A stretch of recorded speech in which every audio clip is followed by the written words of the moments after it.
Afternoon. My name is Junyi Chu, and welcome to my talk on exploratory play, rational action, and efficient search.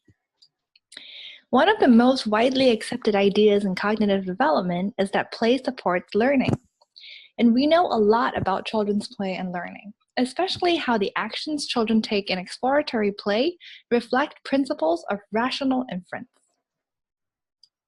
For instance, children's play is sensitive to the potential for uncertainty reduction and information gain, and children will play more with objects that offer learning opportunities, whether those are novel, surprising, or ambiguous events. This might happen, for instance, if a toy doesn't work the way you expect it to, if an object balances in a surprising way, or if evidence for which lever makes this toy work is confounded. And children's play tracks uncertainty in a remarkably fine-grained way. In one study, children had to guess if a box contained more or less marbles only by shaking it and hearing what happened. And if you heard lots of marbles rolling around and had to guess if there were 9 or 8 marbles, you might shake the box for a long time. But if you heard the same sounds and were just guessing between 9 or 1 marbles, then you might not need to shake it very long. So here, shaking the box gives you more information if the discrimination problem is harder. And children's play was correlated with the uncertainty and difficulty across dozens of different trials. Further, this rational exploration emerges very early in infancy. Even 11-month-old babies will look longer at toys that behave in surprising ways, such as floating in midair or passing through blocks.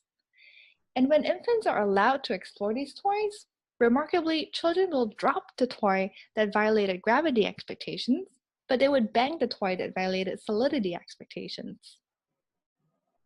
And interestingly, if infants later see an explanation for this surprising event, such as if the block was turned around to reveal a gap, then infants will no longer explore the toy car, but instead will shift their attention to other novel toys. So this tells us that infants' play was a sort of hypothesis testing, or an attempt to learn why it behaved so surprisingly. And this work on play is also consistent with a huge body of work using non-play measures, such as visual exploration of other surprising events.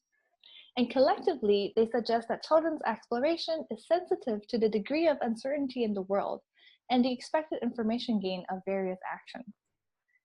Now, this idea that play is formally connected with rational inference has been very fruitful, even outside of cognitive development research. In artificial intelligence and robotics, models of curiosity, which are based on things like novelty, surprise, uncertainty, or learning progress, have allowed machines to solve problems that are difficult for more traditional machine learning methods, especially when rewards or feedback are sparse. And some of these systems end up automatically exploring tasks of intermediate difficulty, or they acquire skills progressively, just like a child. But despite this remarkable literature, there are still important features of play that are not captured in these experiments about rational inference and epistemic curiosity. So to illustrate, I'll show you some situations and ask you which children are playing and which are not. So here's someone trying to get sticks for a fire, and she picks up sticks from the ground. And here's a kid who's also trying to get some sticks, but she jumps up and tries to get the sticks off the tree. So which one of these two are playing? Okay, here's another one.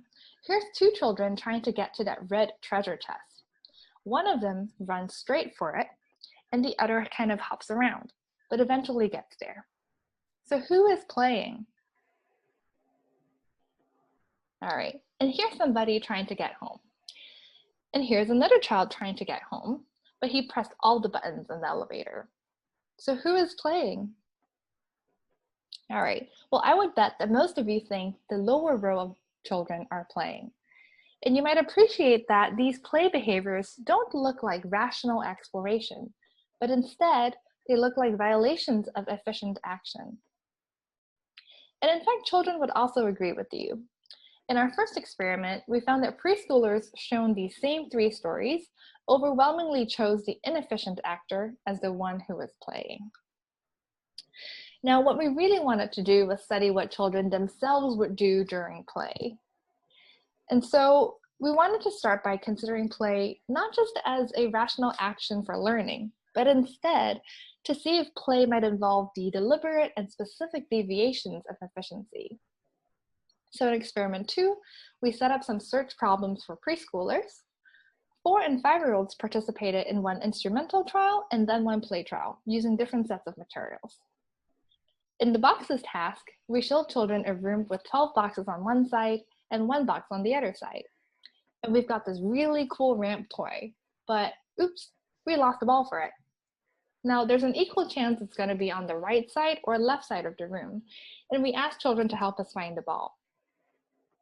In the play version, there's no ramp toy, but finding the ball is the game. We tell children, we're going to hide the ball in one of the boxes and you'll have to find it. Where do you want to play?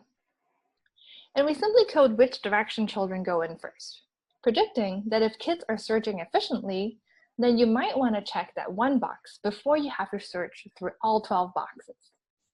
But if you're playing, you might not. In fact, you might even prefer to play hide and seek with more boxes. In the other task, for some generality, we used an 8 versus 2 ratio, and we told children a little robot will dance if there's music. Now, exactly 1 button on each toy plays music, but we don't know which. So with this instrumental goal, we predicted that children will first approach the 2-button toy. And in the play version, finding the music button is the game itself. There's no other reason to make music. And here we predicted that children might head for that 8-button toy first. So we pre-registered a first experiment and also a follow-up replication experiment. And in both cases, we coded whether children first approached that smaller or larger search space. And in both experiments, we found that across both tasks, on instrumental trials, children initiated search in the small space, but they didn't do so during play. And in fact, on the replication experiment on the right-hand panel, children significantly preferred to play in that larger search space. Now, interestingly, as a side note, we also tested 3-year-olds in the replication, and we found an interesting age effect there. So like the older preschoolers, 3-year-olds also preferred more challenging search problems during play. However, they failed to make efficient search decisions, even given those instrumental goals. And here's what the age effect looks like. The green line shows that with increasing age, children are more likely to start by approaching that easier search problem. But the red line shows that across the ages we tested, most children, when playing, would choose that larger search space. So in this study, at least in search, it looks like play involves not choosing that most rational action. And next, we wanted to look at children's behavior in a slightly less constrained way. So here's our last experiment. Here we again gave children the same goal either with or without a play context. And this setup might look familiar to you from experiment 1. In one condition with the instrumental action, we told children that there were some stickers in the box, and can you get them? Now here's what they did.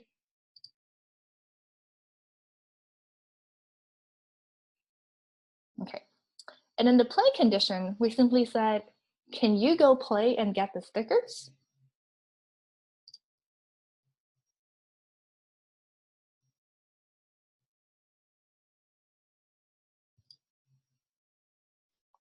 Okay, now remember that we did actually tell all children that if they got the stickers, they could keep them.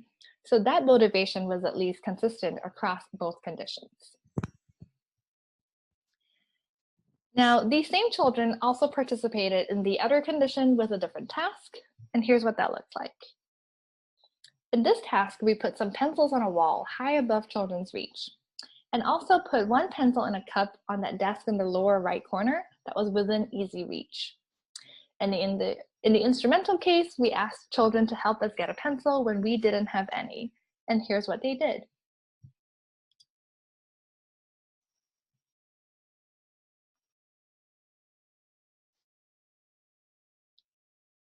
Okay, so now let me show you what the other child did when we told them to go play and get a pencil.